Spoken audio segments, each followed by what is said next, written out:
Talofa lava, this is Pacific Waves from RNZ Pacific. I'm Susana Swiswiki. Coming up. So the first period is one of struggle. PNG went to independence with very high hopes and expectations. How PNG's economy has shaped up over the past 50 years. Also, it's pre-polling day in Samoa. Meanwhile, we are now in the process of finalizing the roll and having the rolls printed hopefully this week. Bougainville's election is also soon approaching. The full impact of the Marshall Islands Parliament building burning down will not be known for several days as firefighters sift through rubble looking for the cause of the fire, which started around midnight on Monday. RNZ Pacific's correspondent in Machuro, Giff Johnson, says the Nitijela also housed a parliamentary library and important archival records. Meanwhile, an international conference centre is being considered as an alternative meeting venue for the Parliament, which is officially still in session. Koroi Hawkins spoke with Giff Johnson on Tuesday morning about the fire. So, sometime around midnight or shortly after this morning, the Parliament building in Majuro, the capital of the Marshall Islands, caught on fire, started burning. It was not, the fire department here, is pretty non-existent, except for an airport firefighting team, which was called in, but they weren't able to get there for over an hour. So the fire was pretty well along by the time the fire truck and everything were on site. And essentially the Parliament chamber and offices and the library and all the archives and, it's all destroyed inside the structure. A lot of the structure, which is concrete, is still standing, but it's now noontime and, it's still smoking. Firefighters are still on site trying to quell it. I mean, the fire seems to be like it's over, but it's smoking, and I imagine it'll continue for a day or more. But it's the building is no longer usable, and already alternative plans are being talked about where they're going to hold Parliament, because Parliament is actually in session right now. Any indications from authorities as to the cause at this point? I've been asking people, and I haven't received anything that's from anybody about the cause. And part of the problem here is we don't really have a lot of capacity in the firefighting and fire inspection process. So it's hard to know. But we, maybe as things calm down from this initial, 12 hours of just trying to get the fire out, we'll get some more information on that. In terms of the impact on, you just mentioned there, library, archives, and all of these kind of documents, what kind of impact are we talking? So the Nitijela staff say, essentially everything's wiped out. All the records are gone. Is there backup? Well, yeah, there's, they've got a website with documents and they maybe have some hard drives and whatnot. But I think like a lot of entities here, they're probably not very well or consistently backed up. So I think it's going to take people weeks to sort of figure out what they don't have and what they can access, and kind of go from there. We'll hope that they will not be too hampered by it, but it's not clear at this point even when they'll get back to the session, because right now they're in the midst of the national budget for the upcoming fiscal year that needs to be approved before next month, or by the end of next month. And they actually said they wanted to finish the budget in the next week or so and get it approved. So obviously this puts a bit of a crimp in the plan of just, daily meetings of the Parliament. So we'll have to see what the Speaker decides on that in the next day or so. In terms of human impacts, nobody stuck in the building, no casualties reported, injuries? Fortunately, the fire started late overnight, midnight and onward. So, no indication that anybody was harmed. Economists from the University of Papua New Guinea and the Australian National University have published an assessment of the PNG economy's first 50 years. It has looked at the highs and lows of a mostly turbulent economy in time for the country's 50th Jubilee celebrations in September. Don Wiseman spoke with one of the writers, the director of the ANU's Development Policy Centre, Stephen Howes. 5 years of effort by the University of Papua New Guinea and the Australian National University, and you've produced this economic tome looking back over 50 years of PNG economic development, the first 50 years.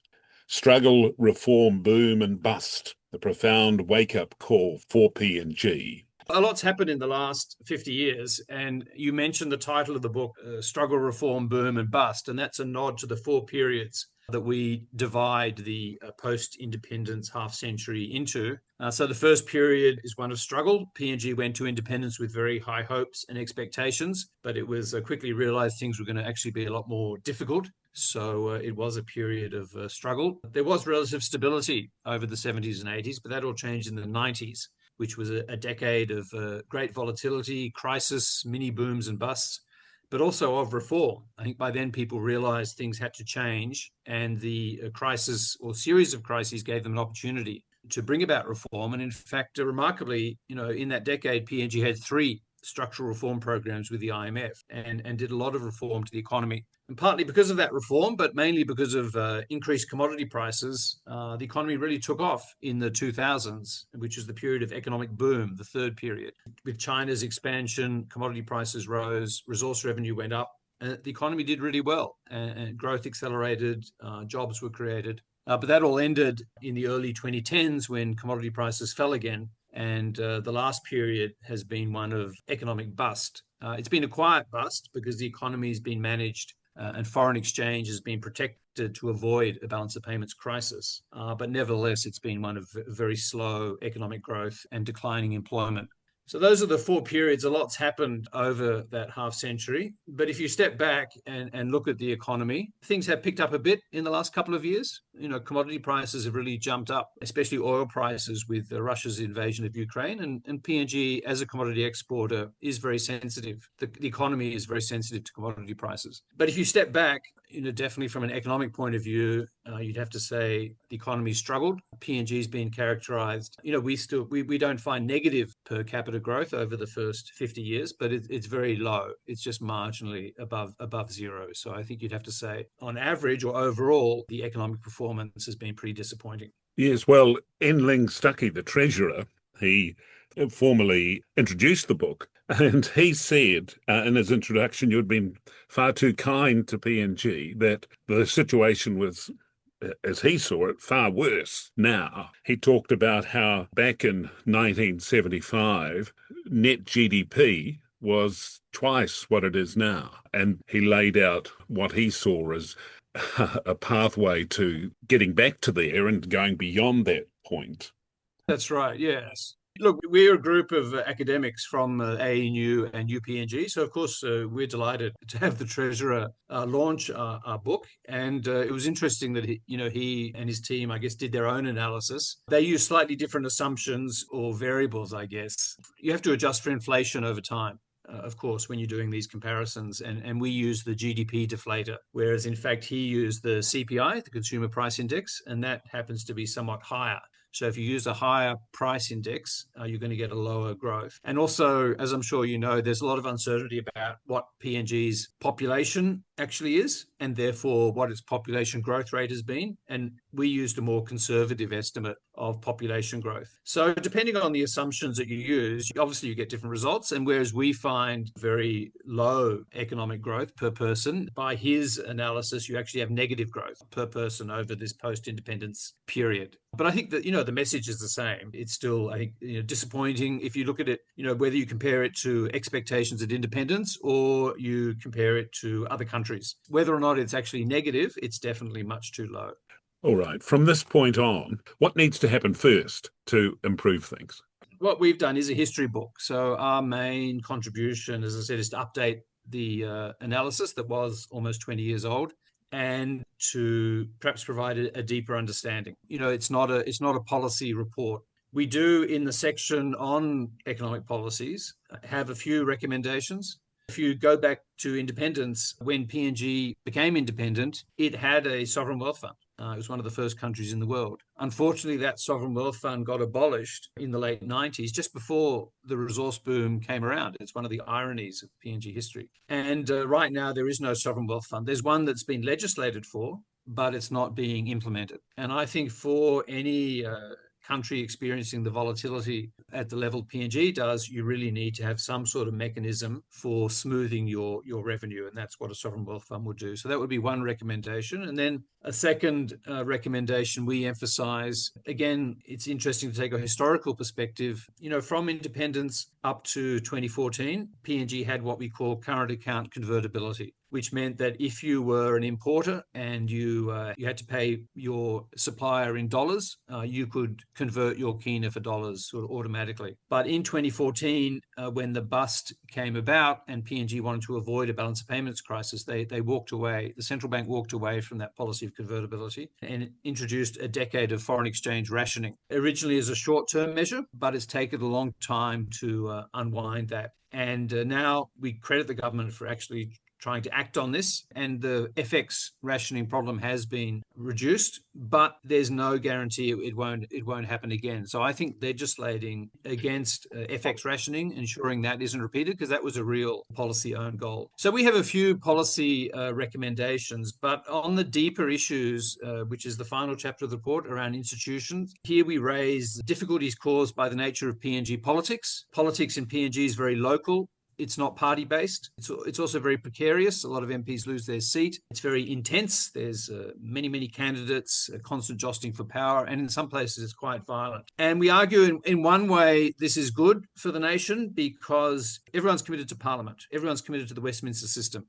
You're not going to see a coup or a civil war in PNG. That's a very positive thing, both for democracy, but also for economic growth, because it does bring about some basic stability. But at the same time, it's probably not a good environment for policy making because the national interest tends to get sidelined, and these more local, sometimes business interests of politicians get more importance than they should. So there's a whole political dimension to the economic performance of PNG. And then there's also a security dimension. Obviously, there are law and order problems. Parts of the country aren't safe, especially for women. And there are also real issues around security of property rights. And so that insecurity is bad in itself, but also bad for economic development. So, these political and security institutional problems are what we argue sort of underlies the poor economic growth and the weakening state in PNG. And obviously there's no easy solution. We certainly don't have one. But what we see as our role is to put forward these ideas, generate discussion and debate. And certainly we were delighted when the Treasurer came and launched the book and gave his own view that it's a wake-up call. If the book does lead to that kind of reflection, discussion and debate, then I think we've done our job. Samoa is gearing up for its first ever early election with pre-polling on Wednesday. The Electoral Commissioner has confirmed around 1,700 people have been approved for early voting. Grace Viva-Ai is in Apia and filed this report. Elections are normally held every 5 years in Samoa, but this time voters are casting their ballots early after months of political instability ended with a minority government unable to get a budget past its first reading in Parliament. On the streets of Apia today, it's business as usual. The sun is out after light showers in the morning and the atmosphere is calm. At the markets, I spoke with some people who shared what they wanted from their elected leaders. Asi Tuingamala says he wants a good leader who comes to the people and puts the nation first. I'm looking at a leader that has an honest one.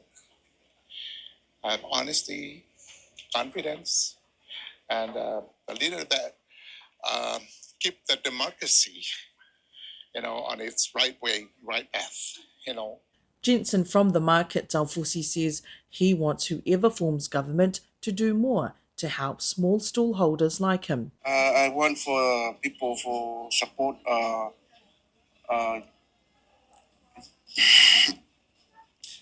doing for the budget for to raise our family. Lydia, a farmer who lives on 15 acres of land to plant her produce, says the problem for her is having to compete with business people from China who are living here doing the same thing. She wants this changed. It's great to see people from overseas come and have established here with their businesses, but my own view as a businesswoman, there are a lot of land that have been given to them for that, and they're now able to grow more than what we do. Someone like me with 15 acres cannot compete with them, who have 50 to 100 acres given to them. Tau Bao Ye Romi Faususu from Savai'i says she just wants people to vote smarter and for the election to run smoothly. I hope we have a successful election, have a wise and fair election, make a decision that will bring good luck to you and your family, especially the nation of Samoa.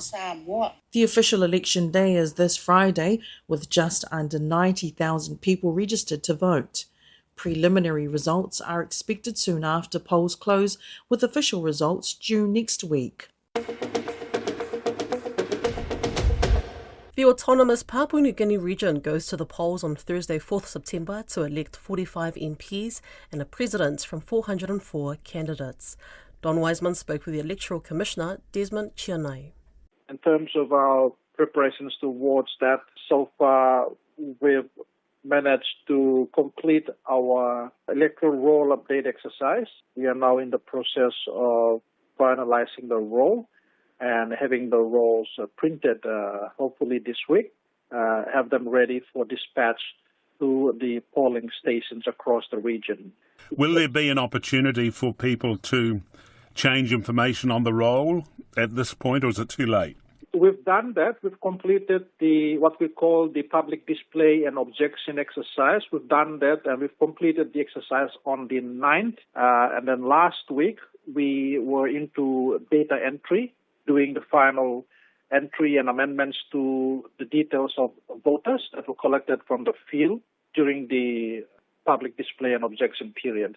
So we've given the opportunity to the voters to have a look at the roll that was displayed in the various locations within the wards. And then we've received the feedback, the forms and the preliminary rolls from the field, and we've done the data entry. So, were there many changes that had to be made? The changes were mainly around correction of the names, date of birth. There were a few that were omitted from the roll, and were able to reinstate those names to be in the final roll. So those were the only changes that were made. And of course, the objection by voters to the names of certain people on the roll. Yeah, so how many did that affect? We're currently doing the finalization of that. Unfortunately, I don't have that at hand to give you that, but I can say that we've done the display and objection period, and we've been able to do the necessary changes and correction to the number of names that were on the preliminary roll. Okay, now because you're having a one-day poll, it requires a lot of staff, doesn't it? So have you managed to get the hundreds of staff that you will need? Yes, we'll be deploying 540 plus polling teams to all the wards. And because it is a one-day polling model, we've been able to increase the number of teams to reach certain places that are geographically challenged in previous elections. So as much as possible, OBEC is trying to reach where the voters are, and in cases where geography is a challenge, we've been able to allocate additional team to that particular ward. You've got 540 teams, as you say. How many people in each team?